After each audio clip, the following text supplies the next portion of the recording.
Sandi butar-butar kembali bersuara. Ia menolak untuk diam saat melihat sejumlah alat-alat pemadam kebakaran di Depok, tempat ia bekerja sebagai pemadam, rusak. Bagaimana tidak gerah melihat kondisi itu? Pasalnya, keberadaan alat-alat itu penting untuk membantu warga, bahkan menyelamatkan warga dari amukan api. Assalamualaikum warahmatullahi wabarakatuh. Selamat datang room tour di kantor pemadam kebakaran Kota Depok. Ya, silakan. Untuk warga masyarakat Kota Depok, saya mohon maaf sekali setiap ada telepon di UPT kami dan di UPT-UPT lainnya mengenai pohon tumbang. Bukan kami tidak mau mengerjakan, tapi sensor kami rusak. Ya, kami sudah bikin nota dinas berbulan-bulan yang lalu, tapi belum dibenahi. Mohon maaf untuk warga Kota Depok. Nah, itu tadi video Sandi yang viral di media sosial, saudara. Sandi melakukan room tour di kantor pemadam kebakaran Kota Depok. Tidak hanya menunjukkan gergaji mesin yang rusak, Sandi juga memperlihatkan rem tangan mobil pemadam yang tak berfungsi. Diambil, ya. Nah, menurut pengakuan Sandi, dia ini sudah melaporkan kondisi ini ke atasannya, tapi belum juga ada perbaikan. Merespons keluhan Sandi, Kepala Dinas Pemadam Kebakaran Kota Depok mengaku ada sejumlah alat sarana dan prasarana yang rusak. Namun kerusakan itu disebutnya tidak mengganggu pelayanan kepada masyarakat. Pihak Damkar juga berkoordinasi dengan instansi lain untuk membantu masyarakat. UPT kita siapkan 3 mobil pemadam kebakaran, 1 mobil unit mobil komando, yaitu double kabin lah salah satu. Nah, apabila memang di situ ada kendaraan yang tidak sedang dalam perawatan pemeliharaan, sebenarnya dalam pelayanan masyarakat penolong kebakaran tidak ada kesulitan apapun, karena ada mobil 2 lagi yang siap sedia ready di UPT. Dan apabila satu UPT di dalam penolong kebakaran itu harus perlu backup bantuan, kami punya UPT lain yang siap membantu. Ya, dan gara-gara videonya, Sandi akhirnya diperiksa oleh bosnya di UPT Pemadam Kebakaran Cimanggis pada Selasa pekan ini. Sandi berada di ruangan atasannya selama 30 menit. Sandi meminta alat-alat rusak untuk segera diperbaiki. Sandi juga berpesan bahwa dirinya ini akan bertanggung jawab dan meminta agar teman-temannya yang terlibat dalam video tidak disangkut pautkan. Kepala UPT Damkar Cimanggis menjelaskan kalau sejauh ini tidak ada sanksi, hanya pembinaan terhadap Sandi. Sandi selanjutnya akan dijadwalkan bertemu dengan Kepala Bidang Sarana dan Prasarana serta Kepala Dinas Damkar Kota Depok. Absen aja, Mbak. Itu absennya absen pemanggilan atau itu? Absen pembinaan. Apa yang harus dibina? Dijelasin nggak? Memang maksudnya pembinaan itu apa? Dijelasin nggak dari dia? Iya, kalau untuk dibina kan berarti di Kamus Besar Bahasa Indonesia kan diajarkan, mengajarkan apa yang harus diajarin nih ke saya dan ke teman-teman saya. Ngomong benar, ngomong kebenaran, harus diajarin apa nih? Jawabannya apa, Pak? Jawaban Sandi tadi?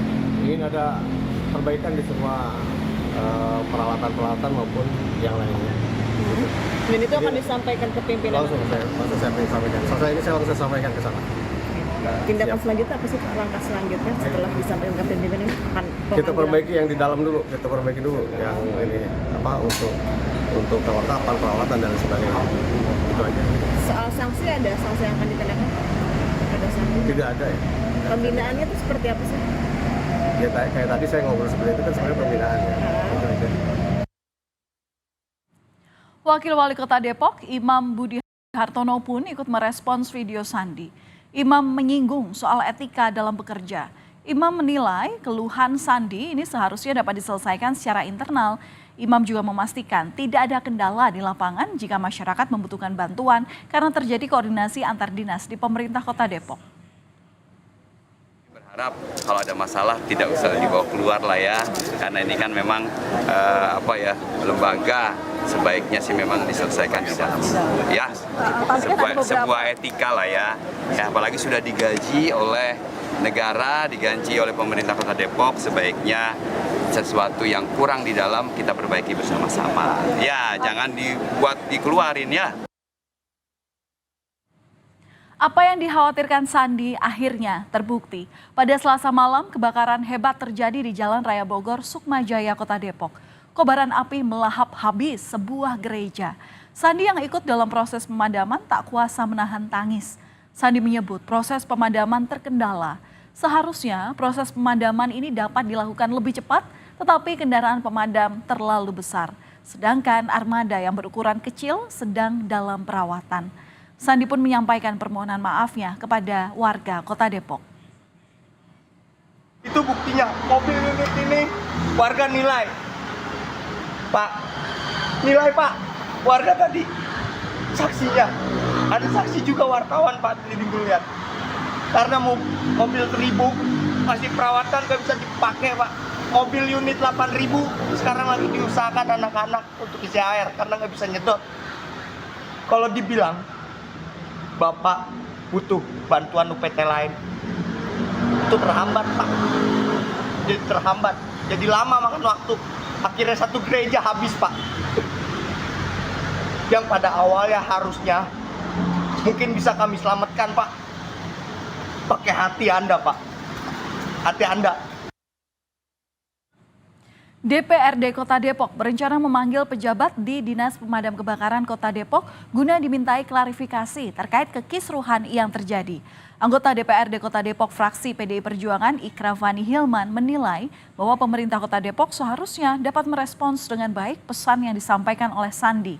Ikraf menyayangkan apa yang dilakukan oleh Sandi ini dianggap sebagai pencemaran nama baik institusi khususnya Kota Depok. Misalkan pemerintah kota menanggapi dengan baik gitu, ya. Dia tanggapi bahwa misalnya gini, jangan sampai malah yang direspon adalah soal kelakuan orang damkar, gitu. Nah, kelakuan memviralkan ini dan sebagainya. Yang mesti direspon adalah publik perlu tahu kenapa bisa begitu, apakah anggarannya kurang, ya kan? Apakah memang ada kendala apa dan sebagainya. Tetapi publik ingin tahu bahwa pemerintah kota merespon itu gitu loh. Bukan kali ini saja Sandi mengkritik Damkar di Depok. Pada 2021 lalu Sandi pernah membentangkan poster permintaan untuk mengusut dugaan korupsi di Dinas Pemadam Kebakaran Kota Depok. Sandi saat itu menilai pengadaan barang untuk penanganan kebakaran di tempatnya bekerja tidak seluruhnya sesuai spesifikasi. Sementara para pemadam tetap dituntut untuk bekerja maksimal dengan alat yang kurang maksimal. Sandi juga ingin agar haknya diberikan sesuai dengan pekerjaannya. Ini saudara, saat itu Sandi membentangkan beberapa poster seperti seruan kepada Presiden Joko Widodo untuk mengusut dugaan tindak pidana korupsi Dinas Pemadam Kebakaran Depok. Lalu kepada Kemendagri tertulis, Bapak Kemendagri, tolong untuk tindak tegas pejabat di Dinas Pemadam Kebakaran Depok. Kita dituntut kerja 100%, tapi peralatan di lapangan pembeliannya tidak 100%, banyak digelapkan. Dugaan korupsi yang diungkap Sandi ternyata tak berhenti hingga sampai viral saja. Kasus ini sampai diusut oleh Kejaksaan Negeri Depok. Sandi beberapa kali dipanggil ke Jari Depok untuk dimintai keterangan. Pada 2021 lalu, Saudara Kemendagri bahkan memberikan atensi dengan membentuk tim khusus untuk mengusut kasus dugaan korupsi Damkar. Melengkapi data Mas, panggilan di situ kita mengenai pemotongan honor COVID. Honor COVID? Iya, honor COVID, penyemprotan disinfektan. Berarti terkait COVID ya honor ya? Memang apa yang kira-kira ada pelanggaran atau yang digelapkan di situ Mas? Itu saya nggak bisa bicara lebih lanjut, nanti mungkin dari pihak kejaksaan yang bicara Mas. Kalau Mas sendiri yang dirasakan apa Mas? Ada pengurangan atau apa? Iya, pengurangan. Honor? Iya. Dari berapa seharusnya diterima menjadi berapa? Kita disuruh tanda tangan 1,7 tapi nerimanya setengahnya Mas. Oh siap. Siapa sangka dari pengakuan seorang petugas Damkar bisa membongkar borok dari sejumlah petinggi Damkar di Depok. Dari kasus yang mencuat di tahun 2021 itu, ada 3 pejabat Damkar yang harus berurusan dengan hukum. Mereka adalah pejabat pengadaan berinisial WIS, Sekretaris Dinas Damkar Depok berinisial AS, dan Bendahara Dinas Damkar Depok berinisial A. Ada 2 klaster yang didalami, yakni mengenai belanja anggaran seragam dan sepatu PDL Damkar Depok tahun anggaran 2017 hingga 2018 dengan kerugian negara sekitar 250 juta rupiah. Lalu, klaster perkara pemotongan upah tenaga honorer Dinas Damkar Depok tahun anggaran 2016 hingga 2020. Diperkirakan kerugian negara yang ditimbulkan saat itu mencapai 1,1 miliar rupiah. Kejari Depok pernah menetapkan ketiganya sebagai tersangka. Viralnya video Sandi, pegawai Damkar Kota Depok, ditanggapi beragam oleh warga di Kota Depok. Sandi mendapatkan banyak dukungan. Namun, warga menyayangkan mengapa harus viral terlebih dahulu baru permasalahan di Damkar menjadi perhatian. Sekarang kan zamannya digital ya, media sosial gitu. Kalau dengan adanya yang diviralkan kayak gitu ya mungkin jadi suatu sorotan, nanti kedepannya bisa dibenahi lagi kan. Jadi ada atensi kan dari dinas terkait. Artinya memang Sandi itu kan kerja di Damkar. Kalau ada kerusakan Damkar, memang dia paling tahu. Artinya kalau nggak viral zaman sekarang nggak bakal dilakuin. Makanya saya sih dukung Sandi, biar pemerintah cepet apa-apa yang rusak cepet dibetulin. Jangan sampai viral, ini sebagai pembelajaran juga buat pemerintah. Ya, setiap pesan untuk perbaikan pelayanan publik harusnya direspons dengan cepat dan ditangani dengan tepat. Jangan sampai apa-apa harus viral dulu baru mendapatkan perhatian.